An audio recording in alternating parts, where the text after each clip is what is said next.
নমস্কার বন্ধুরা, আমার কুকিং চ্যানেলে আবারও সবাইকে স্বাগত। আজ আমি আপনাদের একটা সহজ রান্না করে দেখাবো। এটা হলো সবজি দিয়ে ভাত ভাজা। যেসব বাচ্চারা সবজি খেতে পছন্দ করে না এবং ভাতও খেতে চায় না, তাদের জন্য খুব সহজেই বিভিন্ন রকম সবজি দিয়ে এবং ডিম দিয়ে এইভাবে ভাত ভাজা বানিয়ে দেখুন। আমি এখানে কিছুটা ভাত নিয়ে নিয়েছি। আপনারা চাইলে রাতের বেঁচে যাওয়া ভাত ফ্রিজে রেখে দিতে পারেন, সেটা দিয়েও বানালে খুব ভালো হয়। তারপরে ভাত ভাজা বানানোর জন্য আমি এখানে 3টে ডিম ফাটিয়ে নিয়েছি, আর নিয়েছি কিছুটা গাজর কুচি, বিনস কুচি, স্প্রিং অনিয়ন কুচি, একটা কাঁচা লঙ্কা কুচি, কিছুটা আদা রসুন কুচি আর 2টো পেঁয়াজ কুচি। আপনারা চাইলে এখানে আলু, ফুলকপি, ক্যাপসিকাম এগুলোও কুচি করে দিতে পারেন, তাতেও খুব ভালো হয়। গ্যাসের মধ্যে একটা কড়াই বসিয়ে 2 চামচের মতো সাদা তেল দিয়ে তেলটা ভালোভাবে গরম হয়ে গেলে আগে থেকে ফাটিয়ে রাখা ডিমগুলো দিয়ে স্বাদ মতো লবণ দিয়ে নেড়ে চেড়ে ওর মধ্যে কিছুটা গোলমরিচের গুঁড়ো ছড়িয়ে দেব, দিয়ে ভালো করে নেড়ে ডিমের ভুজিয়া বানিয়ে নেব, একদম ঝুরো ঝুরো করে ভেজে নামিয়ে নেব। তারপরে ওই কড়াইয়ের মধ্যে আবারও কিছুটা সাদা তেল দিয়ে দেব। তেলটা ভালো করে গরম করে নিয়ে ওর মধ্যে আগে থেকে যে আদা রসুনটা কুচি করে রেখেছিলাম ওগুলো দিয়ে দেব, আর কাঁচা লঙ্কা কুচিটা দিয়ে 1 মিনিটের মতো ভেজে নেওয়ার পর আগে থেকে পেঁয়াজ কুচিটা করে রেখেছিলাম ওই পেঁয়াজ কুচিটাও দিয়ে দেব, দিয়ে ভালো করে নেড়ে চেড়ে পেঁয়াজ, আদা, রসুন, কাঁচা লঙ্কা সব লাল লাল করে ভেজে নেব।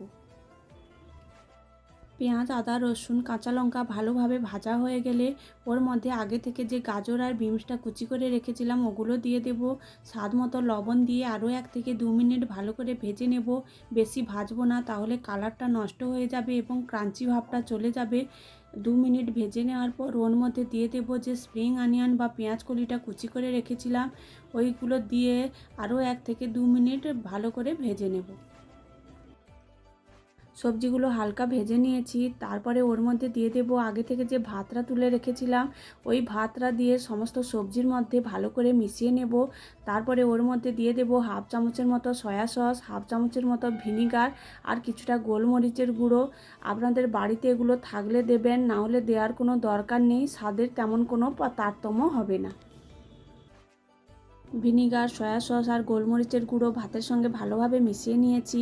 তারপরে ভাতের মধ্যে দিয়ে দেব অল্প একটু চিনি, স্বাদ মতো লবণ, আগে থেকে যে ডিমের ভুজিয়াটা বানিয়ে রেখেছিলাম ওই ডিমের ভুজিয়াগুলোও দিয়ে দেব, দিয়ে ভাতের সঙ্গে ভালোভাবে মিশিয়ে নেব।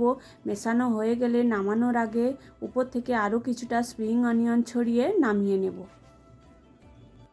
নামিয়ে নিলেই একদম রেডি হয়ে যাবে বিভিন্ন রকম সবজি ও ডিম দিয়ে ভাত ভাজা। আপনারাও বাড়িতে এইভাবে একবার বানিয়ে দেখবেন, ছোট বড় সবার পছন্দ হবে। সকালের জলখাবারে বা বাচ্চাদের টিফিনেও এটা বানিয়ে দিতে পারেন। ভিডিওটি ভালো লাগলে আমার চ্যানেলটি সাবস্ক্রাইব করে দেবেন।